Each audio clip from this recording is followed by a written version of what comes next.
Madame, Monsieur, merci d'être sur Télé Africa. Merci de prendre langue avec cette édition spéciale consacrée aux questions qui font l'actualité, notamment sur le plan politique au Gabon. Vous le savez, les avant-projets de loi consacrés aux partis politiques et à la répartition des sièges électoraux ont donc été examinés et votés par l'Assemblée nationale grâce au jeu de la navette. Ces deux avant-projets de loi se trouvent aujourd'hui sur la table du Sénat de la République. Il s'agit donc pour le Parlement gabonais de se prononcer en toute responsabilité sur ces deux avant-projets de loi qui vont donc désormais sous-tendre le fonctionnement des partis politiques au Gabon. Une actualité qui se déroule donc quelques mois avant la tenue des prochaines élections jumelées, élections des députés à l'Assemblée nationale, mais également élections des conseils locaux. Pour faire le point sur cette forte actualité dans laquelle on va également aborder la question relative à la mise en relief de la décentralisation à travers la réunion, la première du Conseil national de la décentralisation dirigé par Brice Clotaire Oligui Nguema, mais également revenir sur l'opération de déguerpissement des populations de la vallée Sainte-Marie après que le chef de l'État ait reçu en audience le collectif de déguerpis de cette vallée Sainte-Marie. Voilà donc le principal trame de cette édition spéciale dans laquelle j'ai le plaisir de recevoir sur Télé Africa Alain-Claude Bidebidze, ancien Premier ministre, acteur politique. Alain-Claude Bidebidze, bonjour. Bonjour, M. Pangou. Merci beaucoup d'avoir accepté notre invitation. Merci de m'avoir invité. Alors, nous avons donc le plaisir de vous recevoir dans cette édition spéciale ce 23 juin 2025. C'est un jour marqué, offert par le leader que vous êtes, puisque l'annonce a été faite il y a quelques jours maintenant d'une vaste campagne d'adhésion au sein d'Ensemble pour le Gabon, la plateforme qui vous a accompagné durant la dernière élection présidentielle. La première date avait été annoncée, ensuite différée. Qu'en est-il exactement de cette campagne d'adhésion voulue par vous au sein d'Ensemble pour le Gabon qui est en train de devenir un parti politique? Ensemble pour le Gabon est déjà un parti politique. Nous sommes partis de la plateforme qui a porté nos ambitions à la fois pour exprimer nos points de vue, nos avis et nos désaccords sur l'avant-projet de constitution et sur le projet de constitution. Nous sommes allés au référendum porter la voix du non avec Ensemble pour le Gabon et cette plateforme est devenue un parti politique. Essayons de ne pas aller dans les superlatifs. Nous lançons une campagne d'adhésion parce qu'il est important que les militants se retrouvent dans un parti politique, qu'ils sachent quelle est l'idéologie du parti, comment fonctionne le parti, quels sont les organes du parti. Nous devions lancer cette campagne le 18 juin. Il y a eu quelques problèmes techniques parce qu'il fallait sécuriser le site internet et faire en sorte que ceux qui adhèrent en ligne, que celui-ci ne soit pas piraté, qu'on n'ait pas de fausses adhésions. Et aujourd'hui, on fera le point. Je crois que demain, on va lancer officiellement cette campagne d'adhésion. Donc finalement, au lieu de ce lundi, c'est ce mardi 24 juin que cette campagne d'adhésion sera officiellement lancée au sein d'Ensemble pour le Gabon. Exactement. Et nous irons petit à petit vers les Gabonaises et les Gabonais pour leur expliquer notre démarche et pour obtenir leur adhésion. Ceux qui nous ont soutenus déjà pour la présidentielle, peut-être vont-ils nous soutenir pour le parti politique. On verra bien. Vous savez qu'une différence entre l'électeur et le militant. On peut voter pour quelqu'un sans pourtant s'engager politiquement à ses côtés. Là, ce que nous recherchons, c'est ceux qui vont s'engager politiquement en tant que militants, mais aussi en tant que sympathisants, parce qu'on a besoin de partager nos idées, mais aussi d'être aux côtés des populations gabonaises à leur écoute permanente. Et il n'y a qu'un parti politique et ses organes qui peuvent aider à le faire. C'est-à-dire que pour vous, il est important de capitaliser ce pourcentage que vous avez obtenu lors de l'élection présidentielle du 12 avril dernier. Vous êtes arrivé en second derrière Brice Clotaire Oligui Nguema, mais vous estimez qu'il y a des Gabonais qui ont voté pour vous et vous vous engagez avec ce parti-là pour mettre en relief vos idées, évidemment, mais surtout répondre aux aspirations de ces Gabonais qui vous ont voté. Au-delà du score, il y a le projet que nous avons porté. Et l'actualité montre bien que ce projet que nous avons porté est ce qui devrait répondre davantage aux attentes des Gabonaises et des Gabonais. Je prends la question du chômage des jeunes. Nous avons un gouvernement qui est sourd, qui est aveugle à cette préoccupation majeure de la jeunesse gabonaise et qui ne propose aucune solution.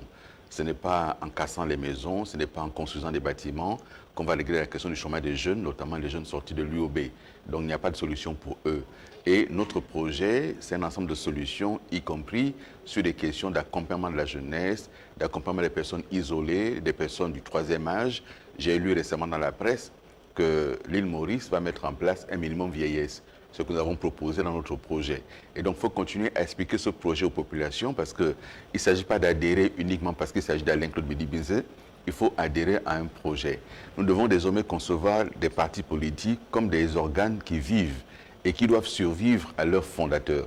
Et donc, pour nous, Ensemble pour le Gabon, c'est un projet collectif, c'est un projet commun qui est porté par des Gabonaises et des Gabonais, mais c'est un projet qui doit continuer à être bâti, structuré, à l'écoute des Gabonaises et des Gabonais, et aussi en tenant compte de ce qui se fait par l'exécutif actuel. Alors vous parlez donc de changer la donne en ce qui concerne le fonctionnement des partis politiques, créer des partis qui doivent survivre à leurs fondateurs. Évidemment que c'est dans l'ère du temps puisqu'il y a des exemples qui sont légion dans notre pays, des grandes formations politiques qui n'ont pas pu survivre à leurs leaders politiques. On peut parler de l'UPG de Pierre Mombuntu, on peut parler du PGP de Pierre-Louis Ngonjo Okawe. Des exemples comme ça, il y en a par dizaines dans notre pays. Puisqu'on parle de partis politiques, Alain Claude Bédibizé, au moment où vous créez Ensemble pour le Gabon comme étant un appareil politique qui va donc mettre en relief vos idées et forces, il y a cette actualité, on l'a dit en introduction, en lien avec ces deux avant-projets de loi. Le premier consacré aux partis politiques, au fonctionnement des partis politiques au Parlement actuellement. Il a déjà été voté par l'Assemblée nationale. Les conditionnalités, il y a eu des propositions, il y a eu des modifications. Il semblerait aujourd'hui, avant qu'on ait la mouture finale présentée en Conseil des ministres, qu'on soit finalement revenu comme conditionnalité, la première, à ce que désormais les partis politiques, pour exister, devraient avoir premièrement 3 élus nationaux, 3 élus nationaux, 15 000 locaux, 12 000 adhérents NIP. Votre réaction déjà sur cette première proposition, cette première conditionnalité? Vous savez, diriger un pays, ce n'est pas mettre des camisoles de force. Diriger un pays, ce n'est pas mettre des restrictions partout. Diriger un pays, ce n'est pas exclure. Et vous avez des dirigeants qui ont pour slogan l'inclusivité, mais qui en fait sont en permanence en train d'exclure, en train de régenter, en train d'exiger un certain nombre d'éléments pour vivre, pour exister. Je trouve que cette manière de procéder est contraire à l'idée que l'on se fait la démocratie. La démocratie ne peut pas être régulée à coups de cravache. La démocratie doit être régulée par l'élection. C'est l'électeur qui décide à qui il fait confiance et à qui il donne la possibilité d'exister et de porter une voix contradictoire ou une voix d'organisation ou une voix exécutive. C'est l'électeur qui décide. Les Gabonaises et les Gabonais ont des préoccupations aujourd'hui. La vie chère, l'eau, l'électricité, le chômage des jeunes, l'habitat. Et au lieu de répondre à ces préoccupations, on crée un faux débat. On traite les partis politiques comme des boucs émissaires. En quoi est-ce que les partis politiques, tels qu'ils ont existé, peuvent être considérés comme responsables de la malgouvernance du pays? En quoi est-ce qu'ils ont empêché qu'il y ait une économie prospère? En quoi est-ce qu'ils ont empêché qu'il y ait des infrastructures, d'énergie, l'eau, les routes? En quoi est-ce que les partis politiques, une centaine, ont été responsables de cela? Et voici des gens, il y a encore quelques mois, quelques semaines, qui ont créé un vaste mouvement. Ils ont appelé les partis politiques à aller adhérer, à aller soutenir. Ils y sont allés en masse et on sort de là, on tape sur les partis politiques. Ça n'a aucun sens. C'est l'électeur qui décide. Un parti politique est une association privée. On peut estimer qu'on fixe des conditions dans lesquelles pour lesquels l'État peut être amené à financer un parti politique. OK, on va dire, si vous avez besoin de financement public, voici les conditions. Mais s'il n'y a pas de financement public, pourquoi voulez-vous exiger d'un parti politique pour exister qu'il ait 12 000 adhérents avec la production du numéro d'identification personnelle? Pourquoi? On est en train de fliquer un pays. On est en train de chercher à savoir qui milite où, qui fait quoi. On se retrouve dans quel pays? Combien de Gabonais vont avoir le courage de dire, avec mon NIP, je milite désormais dans tel parti politique? Combien de Gabonais? Alors, Alain-Claude Bilibidze, vous parlez donc de ces mesures que vous estimez être très Elles sont drastiques. attentatoires à la liberté d'opinion, attentatoires à l'expression libre des idées. Les idées, elles ne naissent pas nécessairement dans des grands mouvements. Les idées n'ont pas besoin de majorité. La vérité d'un pays ne se construit pas sur la question des adhérents à un parti politique. Mais le problème au Gabon, l'expérience a montré évidemment que les leaders politiques qui ont souvent été au devant de la scène, même en tant que leaders ayant des partis qui ont pu obtenir des députés à l'Assemblée nationale ou des élus locaux, ben, sont des leaders qui ont une surface financière importante. Ce sont les leaders issus des partis politiques, notamment le Parti démocratique gabonais, considéré pendant ces dernières décennies comme étant le parti au pouvoir, qui jouissait donc de tous les privilèges de l'État, de la République, pour pouvoir se structurer sur le terrain. Il y a un déséquilibre total entre le PDG, certains de ses alliés et d'autres formations politiques au rayonnement complètement confidentiel. Il y a des leaders, il y a des présidents des partis politiques qui existent depuis plus d'une vingtaine d'années, qui n'ont jamais eu un seul élu local, un seul député, quid justement de ce type de parti politique-là? Je vous pose encore une question qui est simple. Ça dérange qui et ça dérange quoi? Si quelqu'un anime un parti politique, sur 10 ans, sur 15 ans, sur 20 ans, il y met de son argent, il n'a pas d'élu, en quoi cela dérange-t-il la République? En quoi cela dérange-t-il l'économie nationale? En quoi cela empêche-t-il le pays de se développer? En quoi? À quoi servent alors ce genre de parti politique, sachant que lorsque l'on crée un parti politique, on a, je l'imagine, c'est le cas pour vous, quand vous créez Ensemble pour le Gabon aujourd'hui, c'est que vous avez un objectif à atteindre. Mais c'est mon objectif à moi. Un parti politique n'est pas une relique. En quoi est-ce que cet objectif que je me fixe, moi, en créant un parti politique, peut-il déranger la nation? C'est cela, c'est-à-dire que l'exécutif doit résoudre les problèmes. Il est là pour résoudre les problèmes qui se posent au pays. En quoi est-ce que le fait pour un parti d'exister depuis 20 ans sans avoir d'élu, en quoi cela dérange-t-il la nation? Ça pose quel problème? Le pays ne finance pas ce parti, l'État ne le finance pas, ce parti ne trouve pas l'ordre public. En quoi cela dérange-t-il? Cela dérange personne. C'est un faux débat. C'est un débat aujourd'hui qui est posé sur la table parce que ceux qui dirigent veulent régenter la démocratie, veulent choisir avec qui discuter, veulent eux-mêmes décider de qui est capable d'être à la tête d'un parti politique et de faire disparaître les autres. Pourquoi? Je pose encore une question à laquelle ils ne répondent pas. Lorsqu'on doit légiférer, c'est pour résoudre un problème. Quel est le problème que pose l'existence de plusieurs partis politiques à l'équilibre de la nation? Il y a un fait sur lequel on peut s'appuyer pour essayer d'aller un peu plus en profondeur par rapport à l'analyse ou le décryptage qu'on est en train de faire, c'est qu'on parlait tout à l'heure de l'incapacité de certains partis politiques de façon caricaturale, qualifiés de partis gazelles par exemple, de pouvoir être au même niveau que les grosses formations politiques. Là, vous créez Ensemble pour le Gabon. Mais Ensemble pour le Gabon... Je vous dis encore une fois... Écoutez-moi, s'il vous plaît. Oui. Vous créez Ensemble pour le Gabon, il a fallu la mise en relief d'un mécanisme qui vous permet justement d'obtenir du ministère de l'Intérieur le récépissé qui va créer le parti politique. Il y a des formations politiques qui, malheureusement, ont parfois... monnayer leur récépissé pour permettre la création de notre parti politique. Pourquoi votre propos, vous êtes journaliste, vous êtes libre, pourquoi votre propos consiste-t-il à défendre ce qui est indéfendable? Non, je ne suis pas en train de défendre. Bien, je vous pose une question qui peut nous aider à comprendre. Je vous pose une question à laquelle ni vous, ni l'exécutif n'arrivez à répondre. Quelle est la problématique qu'on veut résoudre en régentant ainsi les partis politiques?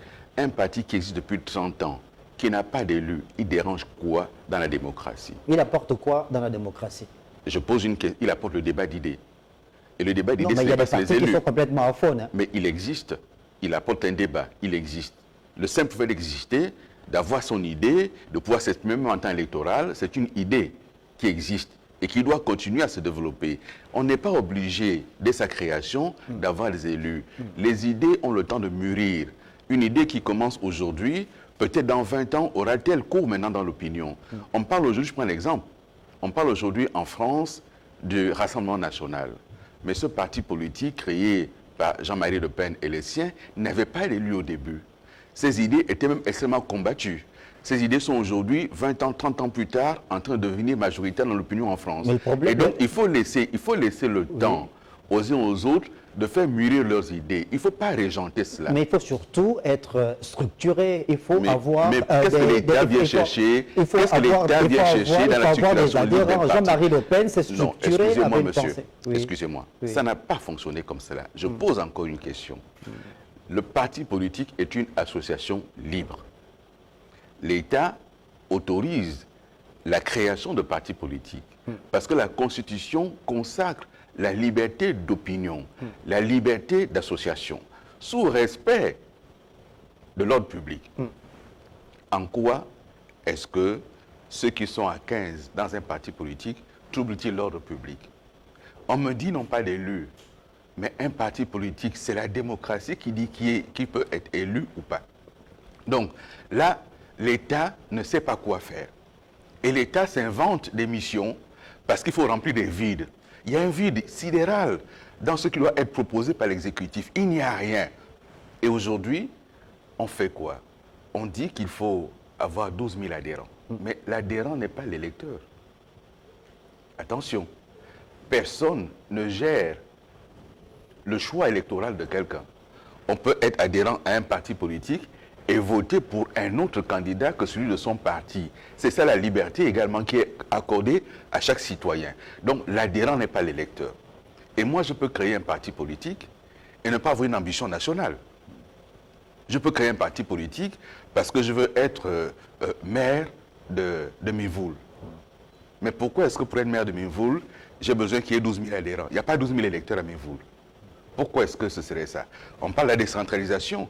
C'est l'autorité locale, le pouvoir local.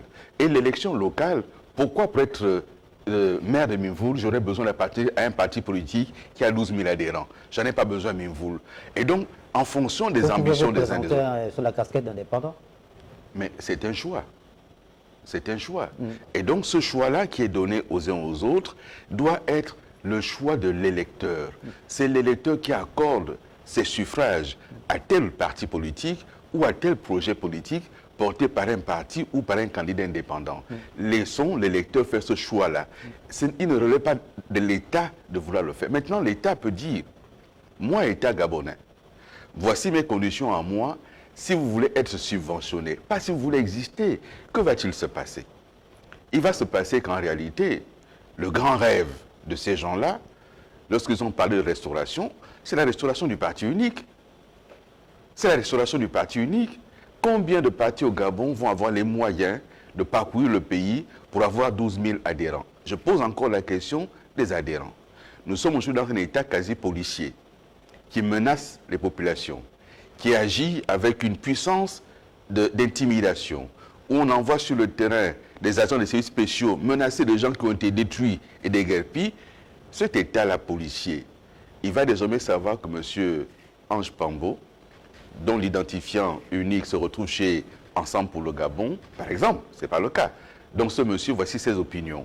Non, mais pourquoi est-ce que l'État doit contrôler l'opinion de quelqu'un? Alain-Claude Bilibidze, le point sur le nombre d'adhérents ou les adhérents, ce point qui est fait, ou cette réforme apportée par le gouvernement actuellement vient également régler notre problème. On a parlé tout à l'heure des récépissés vendus, monnayés par certains leaders politiques. Mais laissez-moi poser la question. Laissez-moi aller, s'il vous plaît, laissez-moi aller au bout de ma question. Mais il faut aussi me laisser problème, c'est que justement, attendez, vous m'avez invité pour m'écouter. Laissez-vous que j'écoute. Jusque-là, je vous laisse parler, vous développez tranquillement. Alors, le problème aussi, c'est celui-là, celui des récépissés, justement, puisqu'on a vu qu'il y a des leaders politiques qui, malheureusement, monnaient leur récépissé à d'autres leaders au fin de pouvoir créer des partis politiques. Mais ça se règle différemment. Ça ne se règle pas par les questions d'adhérents. Oui, mais c'est par des mécanismes... Non, mais M. Pambo, vous voyez, lorsque l'État est incapable de gérer un problème, il ne faut pas transférer la solution au public. C'est l'État qui doit régler ce problème. S'il y a des leaders politiques qui monnaient leur récépissé, c'est à l'État de faire en sorte que cela cesse et de mettre des mécanismes pour empêcher cela.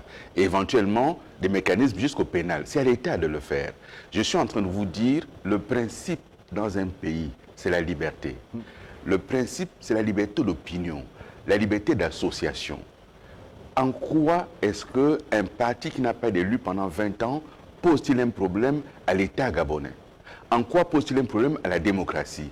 En quoi pose-t-il un problème à la nation? En quoi pose-t-il un problème à l'économie gabonaise? En rien. Il ne dérange pas. Il ne dérange pas. Il porte ses idées.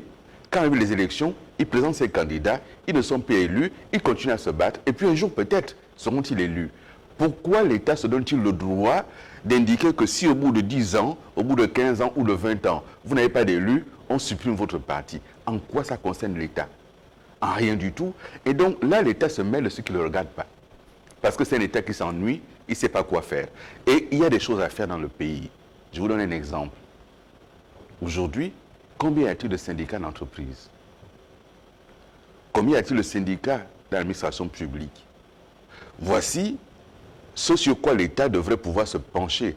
Parce que contrairement aux partis politiques, les syndicats sont des partenaires, sociaux. Vous êtes un homme d'État, Alain-Claude Billy-Bizet. Vous voyez, vous ne me laissez pas le bout de mon raisonnement. Je n'ai pas la prétention. Vous ne me laissez pas le bout de mon raisonnement. Mais si. Bon. Donc, vous êtes un homme d'État, vous savez que l'État également agit par priorité. Donc, ce que vous êtes en train de dire, l'État pourra s'attaquer à ce chantier prochainement. Donc, là, vous m'avez démontré que ça, l'État est prioritaire. C'est une question d'urgence. Est-ce que vous m'avez démontré que c'est une question d'urgence, de priorité. Et donc là, c'était l'urgence. Oh non, on est sur le plan politique. Il y a Mais une élection, là, jubilée qui aura lieu en septembre, dans quelques semaines seulement. Mais vous voyez que la loi ne gère pas cela, puisque la loi donne un délai de 6 mois. Et l'élection aura lieu avant l'expiration de ce délai. Donc ça ne règle pas la question de l'élection. On est sur le premier point. Et je vous dis, ça ne règle pas la question de l'élection. Et donc, encore une fois, l'État gabonais, le gouvernement gabonais, n'a pas un projet clair de ce qu'il veut faire du pays. Et là, on jette aux Gabonais un faux débat. Le parti politique aujourd'hui sert de bouc émissaire, c'est un faux débat, ce n'est pas un sujet. C'est un faux débat. Alain-Claude Billy-Bizet, on était sur le premier point, celui consacré à l'avant-projet de loi sur les partis politiques. Deuxième avant-projet de loi, en rapport avec la répartition des sièges électoraux. Cet avant-projet de loi qui est actuellement sur la table du Sénat, en ce qui concerne la répartition des sièges, nous donne des indications. Semble-t-il, il y a 143 députés, on en aura désormais 145, et il y aurait 18 sénateurs en plus, ce qui nous partirait donc de 52 à 70 sénateurs désormais. Quelle est votre réaction? Bah, vous savez que moi j'ai proposé la suppression du Sénat, parce que pour moi c'est une institution qui est totalement inutile dans le contexte actuel. Non pas que les sénateurs ne soient pas en capacité d'eux, mais dans l'organisation de cette institution Parlement, le Sénat n'est pas utile, puisque dans le débat du parcours d'une loi, c'est l'Assemblée nationale qui a le dernier mot. Et donc on perd du temps, on perd de l'énergie, on perd de l'argent à avoir deux chambres. En plus, on nous dit qu'on veut faire des économies, mais on ajoute le nombre de sénateurs. Ça n'a vraiment pas de logique. Et là, le gouvernement a manqué de courage. C'est là qu'il fallait avoir un vrai débat national sur la question du redécoupage électoral. C'est là qu'on aurait eu un vrai sujet, avec les déséquilibres qui existent, où vous avez la commune d'Akanda, d'accord, qui n'a que 2 députés. La commune d'Akanda, à elle seule, elle est 3 fois plus peuplée que Langounier, mais Langounier a 11, 12 ou 13 députés, je ne sais pas trop, peut-être 11. Et donc, ces déséquilibres-là, il faut les régler. Il faut les régler en tenant compte de 2 facteurs connus. La démographie, le territoire. Mais l'État, le gouvernement, n'a pas eu le courage de s'attaquer à ce débat. Pourquoi? Parce qu'ils estiment qu'ils ne vont pas se tirer une balle dans le pied. Et ce n'est pas à eux de venir régler les problèmes. Mais c'est un vieux débat. Il n'est pas nouveau. C'est un vieux débat sur la question du découpage électoral. Les partis politiques ont souvent fait des propositions, mais ça n'a jamais prospéré. Pourquoi ça n'a jamais prospéré? Mais parce que vous pouvez nous en dire plus? Mais parce que le découpage électoral est une question politique. Et celui qui tient l'État, qui tient la majorité, ne souhaite pas faire un redécoupage pour lequel il pourrait perdre un certain nombre de sièges. C'est quelque chose de complexe. Et lorsqu'on donne comme cela 2 députés pour les Gabonais qui vivent à l'étranger, cette répartition, quand vous la regardez, comment ça va fonctionner? Je n'en sais rien. Je n'ai pas les détails de cet avant-projet. Je ne peux pas me prononcer à bon escient sur le sujet. Mais je considère, moi, que c'était là un vrai chantier, ce découpage électoral, en tenant compte de la démographie et des déséquilibres observés entre provinces et régions. Ça veut dire qu'aujourd'hui, ce qui est mis en relief, c'est l'argument territorial. Vous avez pris l'exemple d'Akanda et de Langounié. On a bien compris qu'en termes de superficie, la province de Langounié est l'une des plus grandes du Gabon. Là, c'est clairement l'argument territorial qui prévaut. C'est l'argument territorial, mais c'était un argument politique. On a découpé des sièges dans des provinces qui, au lendemain de la conférence nationale, étaient plutôt favorables au Parti démocratique gabonais, et on a essayé de dégarnir les provinces qui étaient favorables à l'opposition. Ça s'est fait comme ça. Et cela s'est poursuivi ainsi jusqu'à aujourd'hui. Et c'est le cas actuellement. C'est un débat qui est ouvert. Ce qui a été fait n'a pas attaqué le débat de fond, mais il faudra bien que ce débat de fond soit posé sur la table. Selon vous, c'est donc une forme de rendez-vous manqué ou il y a comme une forme d'inachevé par rapport à cette réforme-là en lien avec la répartition des sièges électoraux? Je ne sais même pas si ça a commencé. À partir du moment où il a été indiqué dans la loi électorale qu'il y a 145 sièges de députés, il s'agissait simplement de constater et d'acter qu'il y a 2 sièges des Gabonais de l'étranger.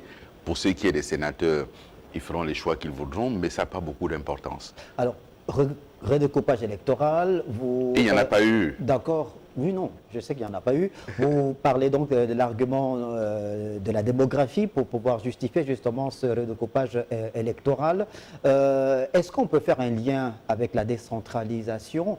Il y a une commission nationale de la décentralisation qui a tenu ses travaux le 17 et le 18 juin dernier. Le gouvernement souhaiterait hâter cette traduction en acte de la décentralisation dont on parle depuis le milieu des années 90 au Gabon. Est-ce que vous pensez qu'il y a un lien possible à faire justement entre le redécoupage électoral et la décentralisation? En l'état actuel, il n'y a pas de lien. Mais la décentralisation est un vrai sujet. J'espère que ce comité qui s'est réuni, j'espère qu'il est allé au bout des vrais sujets. Lesquels sujets, pour l'essentiel, concernent la volonté que l'État doit afficher de décentraliser, de se départir de certaines compétences et de les transférer. Compétences techniques, compétences financières, compétences humaines. Et de pouvoir impulser par la décentralisation un vrai développement local. Aujourd'hui, nous avons un pays qui est déséquilibré dans son développement.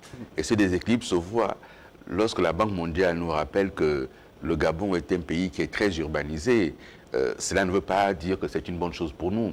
Ce que ça veut dire simplement, c'est que les populations sont obligées de quitter l'arrière-pays pour essayer de trouver refuge dans les centres urbains en espérant avoir un petit peu de travail, un peu d'emploi, un peu de mieux vivre, parce qu'il y a quand même un certain nombre d'infrastructures qui n'existent pas dans l'arrière-pays. Et donc la décentralisation doit pouvoir régler ce problème-là. Mais il faut aussi qu'il y ait une volonté réelle de l'État de le faire. Et l'État, depuis des années, a manqué de courage pour le faire. L'État a pensé que peut-être on n'était pas assez mûr, mais il me semble utile aujourd'hui de s'engager véritablement avec une décentralisation. Les collectivités locales doivent pouvoir s'occuper d'un certain nombre de sujets qui ne concernent plus l'État directement. Les crèches, il faut bien qu'on s'en occupe. Les espaces de jeu, il faut qu'on s'en occupe. Le développement local, l'habitat, l'entrepreneuriat, le sport, la culture, autant de domaines qui nécessiteraient une implication forte des collectivités locales.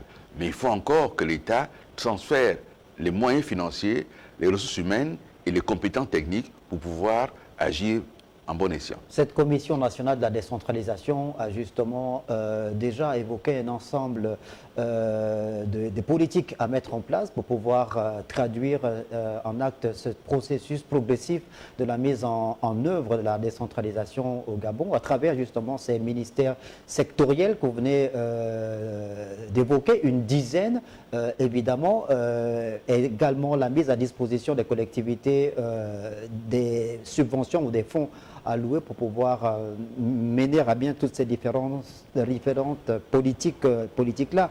Mais en termes de décentralisation, l'État central, est-ce que vous pensez qu'on doit le faire de façon progressive justement, parce que le transfert de ces compétences en lien avec la décentralisation nécessite qu'il y ait le respect d'un ensemble de mécanismes pour respecter ces différents équilibres-là?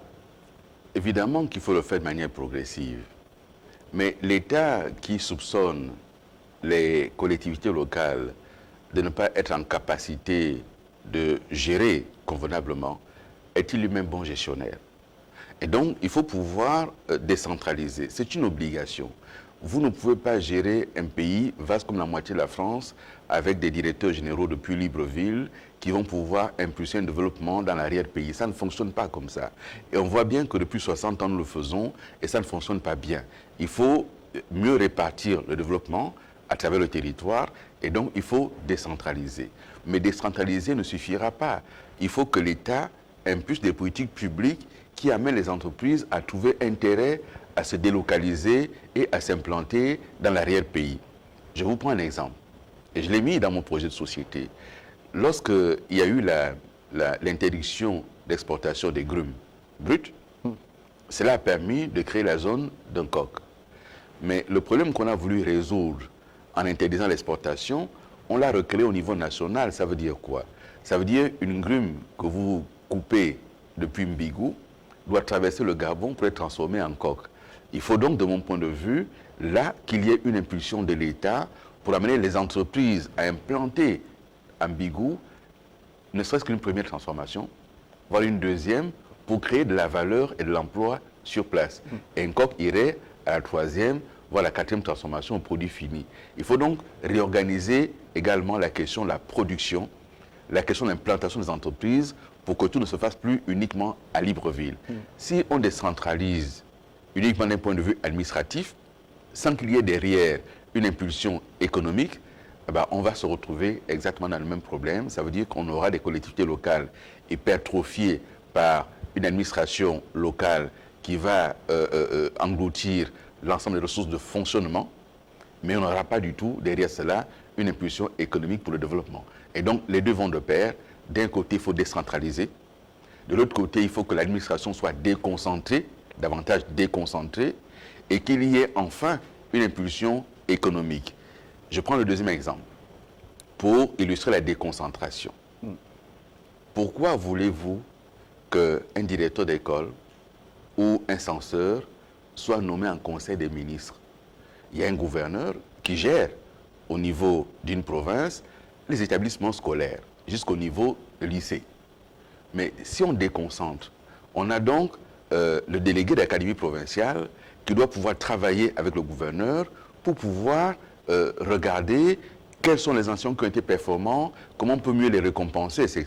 Ça voudra donc dire qu'il faut transférer au niveau de l'administration, la province, les compétences qui lui permettent de pouvoir proposer des nominations, des promotions et aussi des sanctions. Si tout cela doit remonter au Conseil des ministres, comment est-ce qu'on fait pour être au plus près de l'évaluation et de la décision? Et donc, il faut déconcentrer et il faut décentraliser et il faut une impulsion plus générale sur les questions économiques. Sinon, ça ne fonctionnera pas. Alain-Claude Billy-Bizet, évidemment que vous suivez l'actualité, vous savez que le gouvernement, lors d'un conseil des ministres, a annoncé la fin de l'exportation du manganèse sous la forme actuelle à partir de 2029, je pense, la transformation locale du manganèse. Vous venez de parler tout à l'heure de cette décision prise par le gouvernement il y a quelques années, une décision relative à l'interdiction de l'exportation des grumes, favorisant la transformation locale justement de ces grumes. ça n'avait pas été vu d'un bon œil par nos partenaires sur le plan international, des multinationales qui avaient vu leur poil s'hérisser. Alors là, aujourd'hui, Eramet ne voit pas d'un bon œil le fait que le gouvernement gabonais ait annoncé justement qu'à partir d'une certaine date, eh bien, le Gabon va transformer son manganèse localement afin d'apporter une plus-value justement à son économie. Comment vous réagissez justement par rapport à ces postures souvent prises par les multinationales qui ont du mal à pouvoir suivre les gouvernements africains dans leur décision de reformer, d'apporter une plus-value à leur économie? Bon, je ne sais pas si Eramet le prend mal, je ne sais pas. Et je ne sais pas d'ailleurs en quoi est-ce que le gouvernement attend la transformation de ce manganèse, jusqu'à quel niveau de transformation, cela n'a pas été indiqué. Une fois qu'on a dit transformation, on a tout dit et on n'a rien dit non plus. Il faut d'abord rappeler qu'il y a déjà une première transformation en silico-manganèse. Est-ce qu'on va aller plus loin pour transformer en quel produit fini? Je ne sais pas. Et donc, lorsqu'on a dit on va transformer localement, on n'a rien dit du tout. Il faut que le gouvernement soit plus précis dans ce qu'il attend du partenaire. Ça, c'est une première chose. La seconde chose, c'est que ce n'est plus une décision nouvelle. Pourquoi est-ce qu'elle n'a pas été mise en œuvre jusqu'au bout? Parce qu'il y avait des limites objectives. L'énergie est une des limites objectives. Les infrastructures de transport sont une des limites objectives. Il y a donc des préalables à résoudre avant d'y arriver. La décision en soi n'est pas mauvaise. Il faut arriver à créer de la valeur localement. On ne peut pas aller contre une telle décision. Encore faut-il préparer les conditions de mise en œuvre de cette décision. Et il me semble que là, encore une fois, le gouvernement est allé à l'action sans la réflexion en amont. Commençons par réfléchir, par bien réfléchir et décidons en connaissance de cause. Le gouvernement s'est donné le temps nécessaire justement pour pouvoir traduire en acte cette réforme, cette volonté-là, puisque ça ne se fera pas demain ni après-demain, c'est dans quelques années. Donc on a le gouvernement le temps de préparer. C'est dans 3 ans. Dans 3 ans, vous n'aurez pas réglé le défi énergétique qui va pouvoir qui va se poser pour la transformation du manganèse. Il vous faut 2500 à 3000 mégawatts. Vous ne les aurez pas dans 3 ans.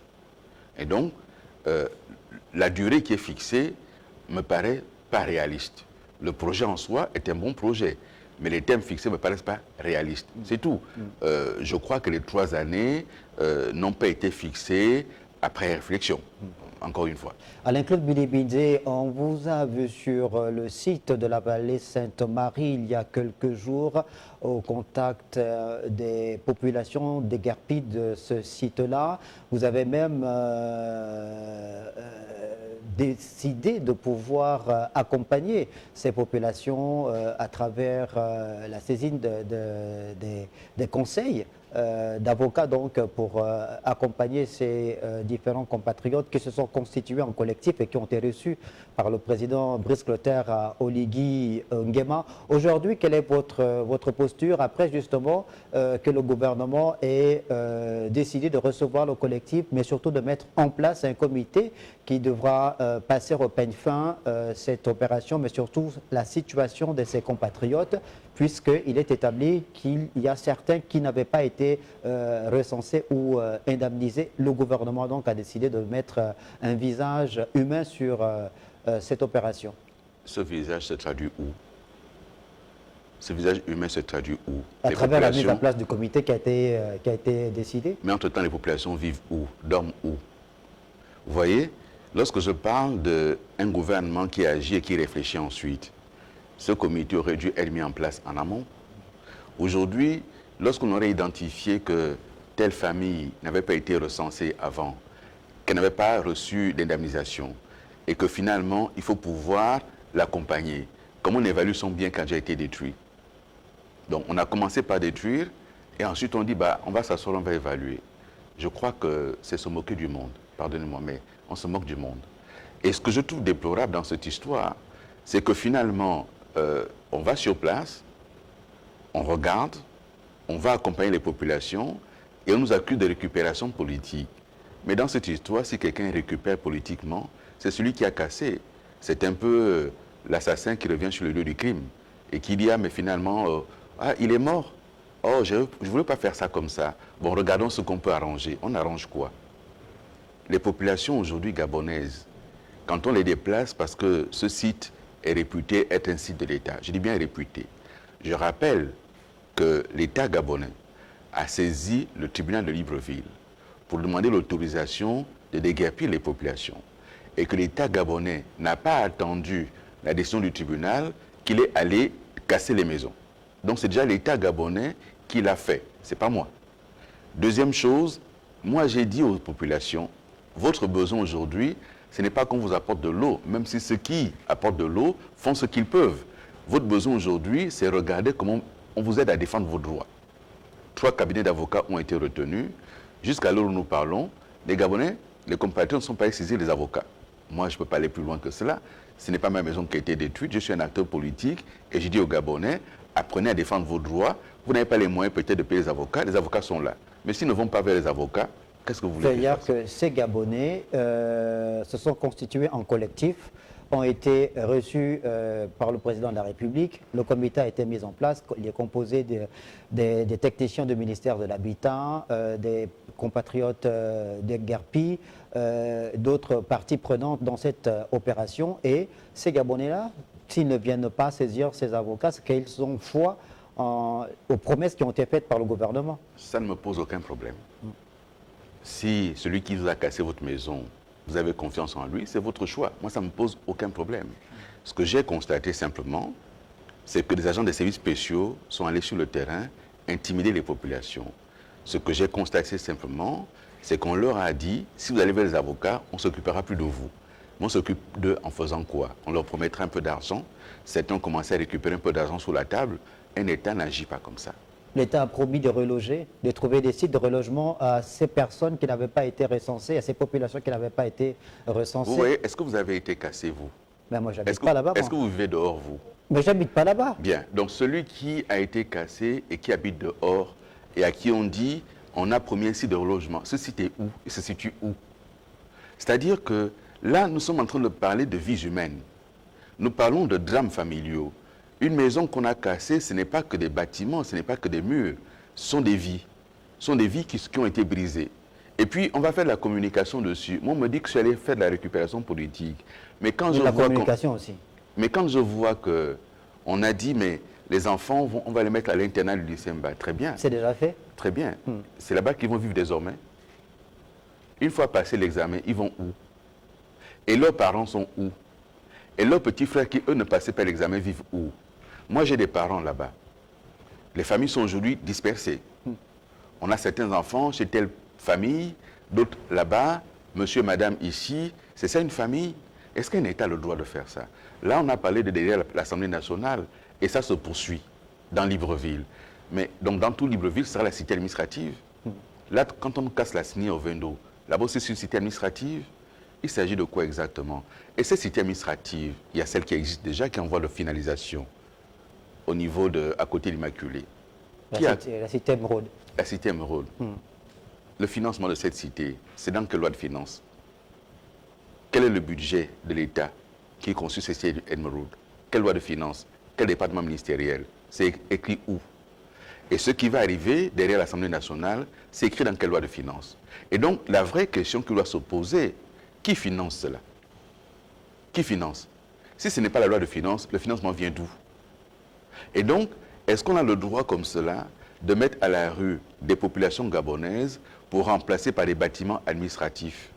Alain-Claude Bilibizé, c'est un vieux projet, évidemment. Je ne dis pas que c'est un nouveau projet, c'est un vieux projet. Il n'a jamais abouti. Il n'a jamais abouti. Vous voyez, vous êtes dans le raisonnement du gouvernement. Non, mais c'est un vieux projet, plus d'une trentaine d'années, il n'a jamais abouti. Il y a des populations qui avaient été recensées, indemnisées. Il y en a même qui sont partis de ce site, qui ont construit Est-ce que vous savez ailleurs, et d'autres qui sont restés. Une DUP a une durée de vie? Une déclaration d'utilité publique a une durée de vie. Lorsque l'État émet une déclaration d'utilité publique, l'État indique ce qu'il doit faire sur ce site, sur combien de temps. Et si l'État ne l'a pas fait, il faut recommencer la procédure. Est-ce que vous le savez ça? Ça, c'est la loi gabonaise. Donc ça veut dire que... Mais quels sont les nœuds gordiens qui ont fait en sorte que depuis... Là, vous changez le sujet. Non, vous changez le sujet. Vous venez de parler des sources de financement, vous avez changé de sujet aussi. Non, j'ai pas changé. Je suis en train de vous dire, monsieur pourquoi les Pambo, différents gouvernements n'ont pas pu le faire aboutir alors que c'est un projet salvateur, évidemment. Salvateur pour qui? Mais pour le Gabon, pour la ville, pour l'urbanisation. Et pour les populations qui n'ont plus de toit, c'est salvateur? C'est ça le sujet. La question, ce n'est pas l'humain. Non, ne retournez pas la question. Mais je la retourne pas. Pourquoi le projet n'avait pas abouti alors qu'il a été initié depuis le début des années 70? Je vous rappelle, qu'est-ce qui s'est passé? Monsieur Ange Pambo, je vous rappelle une petite chose qui est simple. Dans notre pays, vous pourrez trouver comme ça 1000 projets qui ont été prévus et qui n'ont pas abouti. Pourquoi? Je ne suis pas là pour répondre à cela. Je n'ai pas été président de la République. Vous avez été Premier ministre. C'est une autre responsabilité que vous aviez. 7 mois. Oui. Et 70, je n'étais pas Premier ministre. Non, pas 70, je ne l'étais pas. Mais le principe de la continuité de l'État. Mais non, ce n'est pas à moi qu'il faut apporter la continuité de l'État uniquement, monsieur. Nous parlons de populations. Nous parlons de quoi? Nous parlons de quoi? Nous parlons de populations qui ont été déguerpies. D'accord. De manière brutale. Et pour lesquelles il n'y a pas de solution. C'est ça le sujet. Et vous me retournez en disant, oui, mais c'est un vieux projet. Oui, c'est un vieux projet. Est-ce que parce qu'il est vieux, que les gouvernements précédents ne l'ont pas fait, c'est pour ça que l'actuel a raison de casser les maisons sans solution? Est-ce que parce que ça n'a pas abouti hier, il faut le faire aboutir aujourd'hui manu militari, de manière inhumaine, en disant, il y a un comité. Les membres du comité dorment chez eux. Ils ont des toits. Et quand on met dans un comité la DGR, quand on met dans un comité la DGSS, et qu'on dit aux populations, vous devez prouver que vous n'avez pas été indemnisé. Et que si nous on se rend compte que vos parents avaient reçu l'argent sans vous dire, vous aurez affaire à la justice. C'est une intimidation, c'est une menace. Ce n'est pas de l'humanité, ça. Est-ce qu'il n'est pas temps qu'il y ait un véritable changement de mentalité au Gabon, à la fois pour les gouvernants que pour les populations? Parce que cet épisode dont on est en train de parler est révélateur d'une certaine façon de faire dans notre pays qui perdure depuis plusieurs années. Vous voyez, ce que vous dites est juste, mais en même temps, ce n'est pas factuel. Nous devons tous changer. Mais vous venez de me rappeler que j'ai été aux responsabilités. Lorsque j'ai été aux responsabilités, nous avons engagé des projets, notamment des projets concernant les bassins versants. Et avec les partenaires qui finançaient les projets, nous sommes tombés d'accord pour dire on ne déplace pas les populations sans solution de relogement. C'est comme ça qu'on a construit 1000 logements à Bikélezon, qui ont été construits. Qui sont complètement enfouis sous les herbes. On a vu les vidéos circuler récemment. Je peux citer l'exemple d'un confrère que vous connaissez très bien, Chamberlain Mokwama, qui a fait ces vidéos. Est-ce que je peux, monsieur Pambo, vous m'interrompez? Est-ce que je peux aller au bout de mon raisonnement? Mais qu'est-ce que ça a à voir avec ce que je vous dis? Vous me parlez de ce que c'est dans l'herbe. Mais justement, je suis en train de vous parler d'un projet. Abandonné. Vous avez oublié, mais il n'a pas été abandonné. Mais pourquoi est-ce que les maisons n'ont pas été livrées? Vous faites du journalisme ou bien vous faites quoi là? Non. Bon, donc les maisons n'ont pas été livrées, pourquoi? Mais laissez-moi répondre à la question. Allez-y. Bien, une maison, ce n'est pas que des bâtiments. C'est aussi l'eau et l'électricité. Et lorsque je suis arrivé au ministère de l'Énergie, se posait à cet endroit une absence d'eau et d'électricité et de route. Et donc, on a fait la route. 9 km de route ont été bitumés. Soit à Libongo, à Bikélezon en 2023. 9 km de route ont été bitumés. Je suis allé sur place avec la SEG pour amener l'eau avec le projet Pied-Pal et pour amener l'électricité. Et puis, il y a eu un coup d'État. Le 30 août. Et donc, nous ne sommes pas allés au bout de ce projet-là. Le 30 août, il y a eu un coup d'État. Ceux qui sont arrivés, qu'ont-ils fait de ce projet? Les maisons sont construites, elles sont dans l'herbe. Il y a un établissement qui est là-bas où on avait affecté déjà des élèves. Ils y sont, mais c'est dans l'herbe. Pourquoi? Parce qu'on attendait de mettre l'eau et l'électricité pour déplacer les populations de Terre Nouvelle et Plein Ciel avant de dégager cet espace et de bâtir le bassin versant. Donc voilà le sujet. Nous l'avons fait également pour la voie de contournement. On l'a fait pour l'élargissement de la voie, donc on a su le faire. Et là, ils l'ont fait avec brutalité, avec inhumanité. Et on va dire ensuite on met un comité. Non, ça ne se passe pas comme ça. Et donc les Gabonais doivent apprendre à défendre leurs droits. S'ils font le choix, finalement, d'attendre qu'il y ait magnanimité, parce que j'ai entendu beaucoup cette expression de la part de membres du collectif et de quelques populations, on soucie la magnanimité du chef de l'État. Et lui-même est allé leur dire, vous êtes dans votre tort, demandez pardon à papa, et comme ça on verra ce qu'on peut faire. Si c'est ça la nouvelle gouvernance, ce n'est pas la conception que j'ai de l'État. Alain-Claude Billy Binzé, vous êtes donc le leader d'Ensemble pour le Gabon. Il y a des élections qui pointent à l'horizon, élections de députés à l'Assemblée nationale, élections locales. Alain-Claude Billy Binzé, va-t-il à nouveau se jeter à l'eau? Est-ce que votre formation politique va investir des candidats? Nous verrons bien. J'ai des personnes qui ont soutenu ma candidature et qui sont militants d'Ensemble pour le Gabon et qui ont des ambitions au niveau des collectivités locales comme au niveau du Parlement. Nous verrons bien. Alors, il semblerait que vous vous faites désirer. Vous aviez annoncé un retour dans le Gabon profond après l'élection présidentielle, aller au contact des populations, remercier ces milliers de Gabonais qui ont cru en vous et qui ont voté pour vous. Malheureusement, non, je ne me fais pas désirer. J'irai. Le temps de la campagne électorale, cette campagne électorale est intervenue en pleine année scolaire. Donc, pour repartir dans le Gabon profond, il fallait attendre, profiter de la saison sèche pour le faire. On prendra le temps de le faire, là, dans les semaines et les mois à venir, en fonction de ce dont nous disposerons comme possibilité pour y aller, nous le ferons. Avant de terminer cet entretien avec Claude Billy Binzé, il y a certaines réformes qui ont été annoncées par le gouvernement en lien avec la réduction du train de vie de l'État, la rationalisation de la dépense publique. Il y a le ministre de l'économie, Henri-Claude Oyema, je pense, lors du Conseil des ministres du 4 juin dernier. Le communiqué final faisait donc mention de la mise entre parenthèses du paiement par l'État des baux administratifs. Le Conseil des ministres de vendredi dernier, le 20 juin, a également fait l'annonce d'un certain nombre de mesures, celle par exemple d'arrêter la gratuité du paiement, du transport urbain pour ce qui est des deux sociétés publiques, Sogatra et Transurb.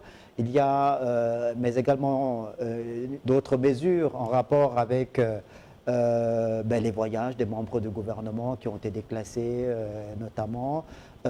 Certains parlent d'austérité. Comment vous réagissez justement par rapport à l'annonce de ces mesures qui ont pour objectif de pouvoir maîtriser la dépense publique? Vous prenez, repartez dans les archives. L'arrivée de M. Mildoumba au ministère de l'économie, ces mêmes mesures avaient été annoncées. Les mêmes mesures. Le sujet, c'est que s'est-il passé? Pourquoi ça n'a pas eu les effets attendus? Dans les charges de l'État, les missions des fonctionnaires, ce n'est pas la charge la plus importante. Il faut rationaliser. Dans les charges de l'État, les billets d'avion que l'on prendrait directement auprès des compagnies aériennes vont avoir la première conséquence, c'est de fragiliser les agences de voyage qui créent de l'emploi. L'autre limite immédiate à cela, si un fonctionnaire doit partir de Libreville pour Pékin pour une mission, ça veut dire qu'il part de Libreville avec une compagnie aérienne. S'il doit changer de compagnie au milieu, qu'est-ce qu'il fait?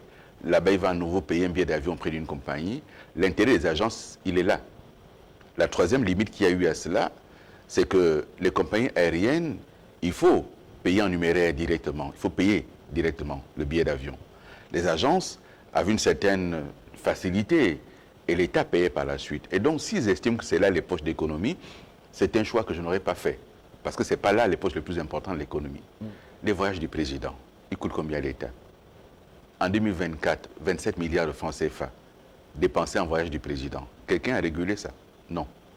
Combien coûtent les fonds de souveraineté attribués au président? Ça coûte combien à l'État? Est-ce que quelqu'un régule ça? Non. Voilà les vrais sujets sur lesquels il serait bien avisé de s'attaquer. Après, ce sont des réformettes qui n'auront pas d'importance dans la gestion de l'État. Lorsqu'on suspend pour 6 mois les taxes sur les importations, c'est bien, ça va soulager le panier de la ménagère pour 6 mois. Et après, il se passe quoi?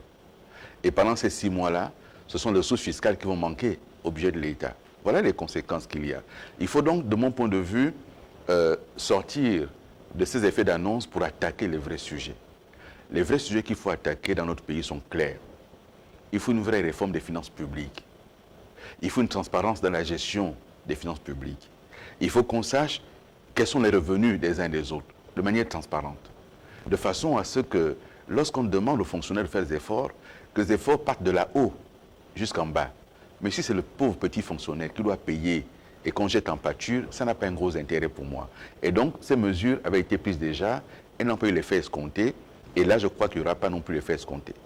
Alain-Claude Billy-Bizet, quelle peut être votre conclusion avant que nous ne mettions fin à cet entretien? Si vous voulez, moi, de mon point de vue, notre pays a besoin de réformes, mais des réformes de fond. Et nous avons aujourd'hui à la gouvernance de l'État des personnalités qui ne s'attaquent pas au vrai sujet. Lorsqu'on nous a annoncé à l'issue d'un conseil des ministres que 93% des marchés attribués en 2025 l'ont été par un temps direct, quelles sont les conséquences qui ont été tirées de ça? Est-ce que quelqu'un a été sanctionné? Non. Est-ce qu'une entreprise a été sanctionnée? Non. Est-ce qu'un fonctionnaire a été sanctionné? Non. Donc pourquoi cette conclusion? Lorsque vous avez le ministre de l'économie et des finances chargé de la dette, qui cumule avec ses fonctions à la banque, et qui, à l'heure où nous parlons, a ses bureaux à la banque, est-ce que ça c'est convenable dans un pays qui veut se réformer? Donc nous avons d'un côté la pratique que l'on observe, et de l'autre côté les proclamations de bonne intention, mais qui derrière n'ont pas de réalité concrète. Il faut changer la vie des Gabonais. Il faut trouver des solutions aux attentes des Gabonaises et des Gabonais. Et casser les maisons des Gabonais pour permettre aux Libanais de construire leurs bâtiments ne me semble pas être la bonne option. Casser les maisons des Gabonais pour faire de Libreville finalement une forme de plateforme, une forme de Las Vegas où chacun vient mettre de l'argent qu'il ne peut pas mettre ailleurs. Un boulevard, une cité administrative, l'aménagement d'un bassin versant, vous pensez que c'est du divertissement? C'est Las Vegas? Ce sont des projets officiels qui ont été annoncés par le gouvernement. On n'a pas, je n'ai pas entendu de Libanais dans ce projet-là. Un projet du gouvernement a un financement public. Une fois qu'on a annoncé le projet, quel est le financement? Soit en ressources propres, soit en ressources d'emprunt. Il faut être transparent en disant voici ce que nous voulons construire, voici le financement. S'il n'y a pas cette transparence, je me permets, moi, de soupçonner autre chose. Et je le soupçonne pourquoi? Parce que les premiers bâtiments qui sont construits ne le sont pas par l'État. La tour H, qui est construite sur un site aménagé par l'État, à coût de dizaines de milliards, ce n'est pas l'État qui le finance. Et les autres tours, ce n'est pas l'État non plus. Et donc, à ce jour, nous ne voulons pas de projet de l'État dans ces aménagements qui sont faits. C'est pour cela que nous sommes amenés, nous, à nous poser des questions. Oui, des bassins versants, mais ils ont un financement public connu. Il y a un financement d'emprunt qui est connu sur les bassins versants. On sait qui a prêté l'argent à l'État pour les bassins versants. Mais les constructions qui vont se faire autour, qui les finance? Il faut de la transparence sur ce sujet. Et malheureusement, nous avons un gouvernement là-dessus qui manque de transparence. Alain-Claude Billy-Bizet, Télé Africa vous remercie d'être passé sur le plateau de cette édition spéciale. Évidemment que nous aurons plaisir de vous retrouver à d'autres occasions pour continuer à décrypter l'actualité qui prévaut au Gabon. Merci beaucoup d'être passé sur l'édition spéciale. Ainsi se referme cet entretien avec Alain-Claude Billy-Bizet, ancien Premier ministre, acteur politique. Merci de nous avoir regardé. Bonne suite des programmes sur votre chaîne.